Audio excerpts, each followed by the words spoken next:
going on, everybody? Welcome back to the channel. So today I wanted to review this film titled Hoppers. If you guys have not seen this movie, it was just released this year.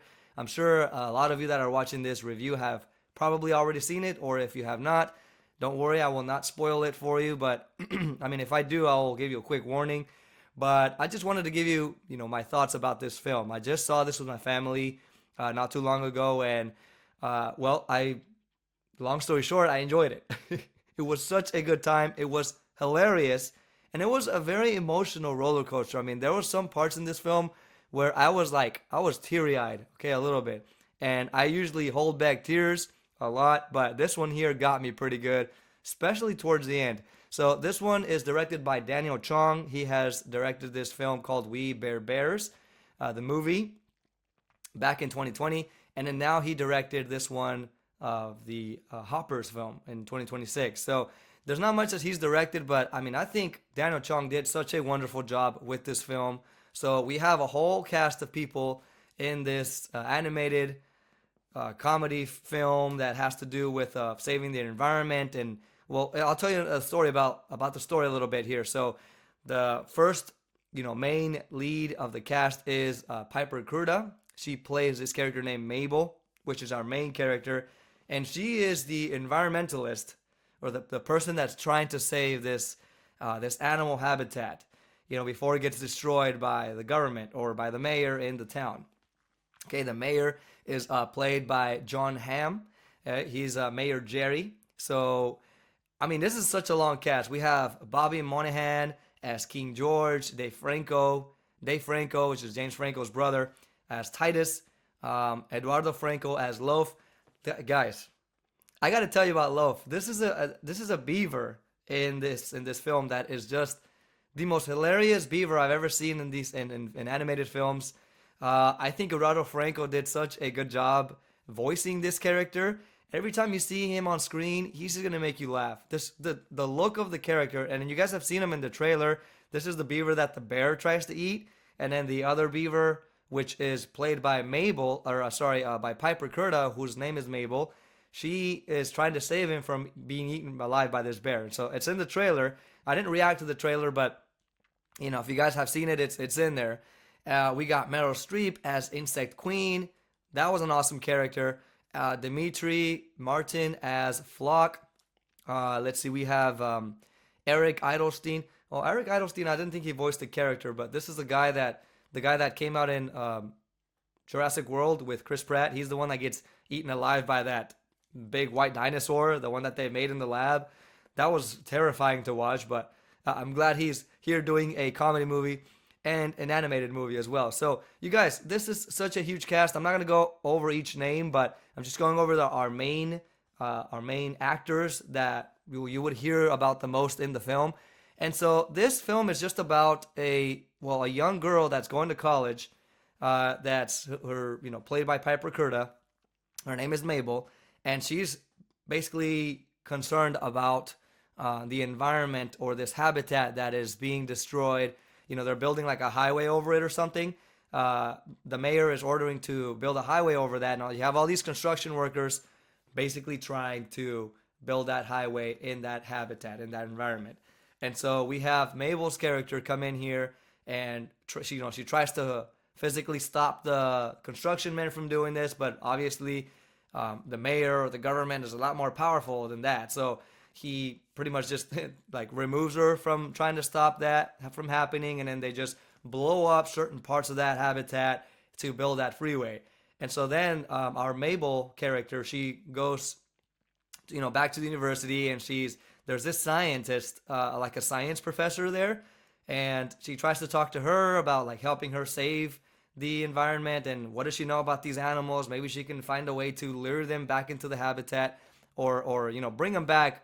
And so she's asking this professor if she can help her out, pretty much, right? So I'm not going to spoil anything here, right? But this professor, she really can't help her out with much. She's like, hey, the mayor is right. He has to do what he has to do. And, well, our character Mabel, she tries to go on a petition, going from door to door and asking people to help out. So there's different ways that she tries to try to find a solution to this problem, right? That she sees as an issue, where they're destroying a habitat for all these types of animals that used to live there, and it doesn't go well for her. So eventually, she tries she tries this little approach where again I won't spoil it, but during this approach, she finds out that this professor, and it shows us in the trailer, this scientist, this professor is hiding something, and it's during the nighttime where this is discovered, where this occurs, and so this is when we get introduced to this beaver character, which is actually a robot, right? We find out in the trailer here that is actually being developed by this scientist, the science professor, and so she finds out about it, and eventually she uses this robot to interact with the animals. And guys, this is where the film gets. I mean, the whole film is really awesome. It's enjoyable. It's what do you say? It's very heartwarming. I mean, the whole film in the beginning, they show her as a human, like this Mabel character, interacting with her grandmother, and her grandmother's the one that influenced her to care about the environment and like listen to nature and all these important things that, well, that society forgets, especially living in a city, in the city world, or in the concrete jungle, like they call it, right? So her grandma eventually passes away, and so now and then she's in college now, and she finds out about this robot beaver. So that's when she transfers her consciousness into this robot, and so she begins to interact with all the animals in the habitat, right? Wherever they're hiding. And right here is where we find out that these animals, they're pretty much coexisting with each other. They all have a sort of a government as well.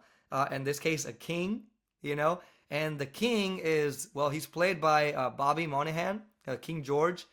This is a fantastic character. As soon as we meet him, he's very charismatic. He's very funny. And then, of course, you meet Loaf, which is played by Eduardo Franco. Hilarious character. He's the one that's almost the beaver that almost gets eaten by the bear.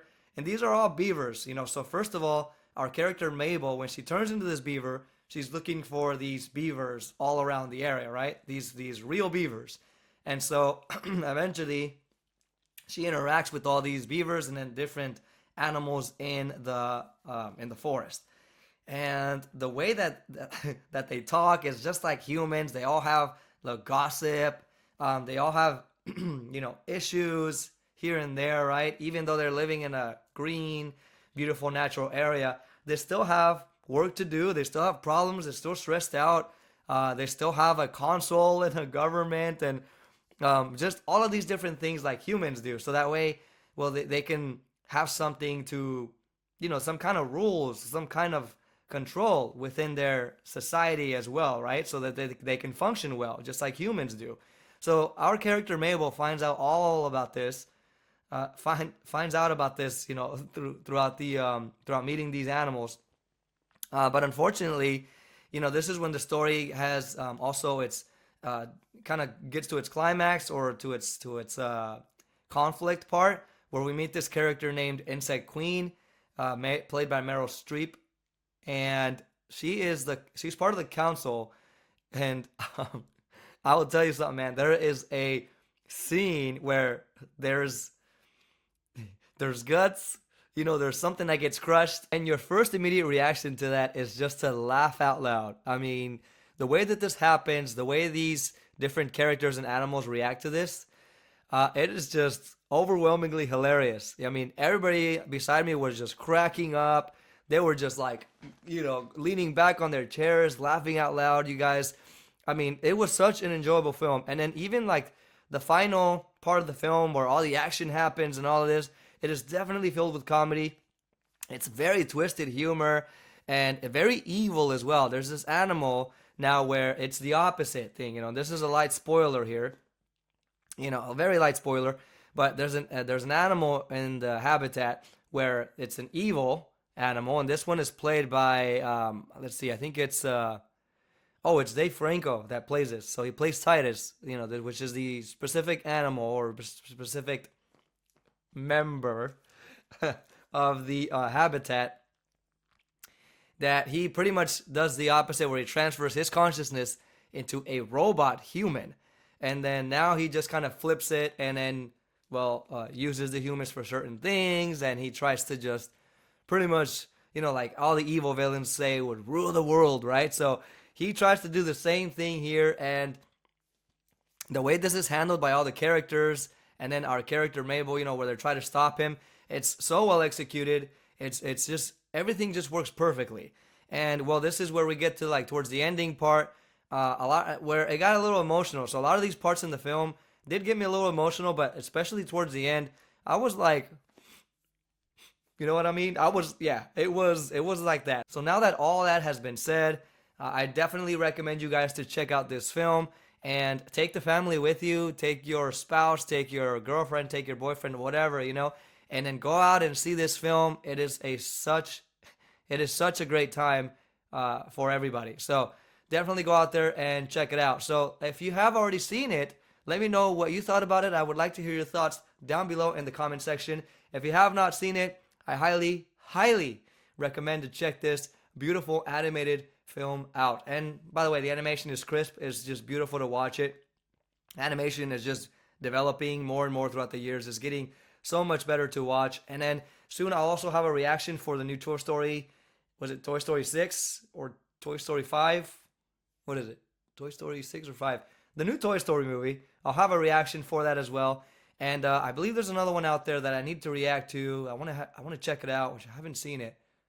I need to look it up. I'm forgetting right now, but I'll have those new reactions up for these movie trailers that are coming out. So anyway, guys, thank you so much for watching this with me. Again, leave your thoughts or drop your comments down below. Don't forget to subscribe down below and like the video, share the video, and all of that. You guys already know from all these YouTubers. So please do that if you are enjoying the content. And well, thank you for watching. Take care of yourselves. Peace.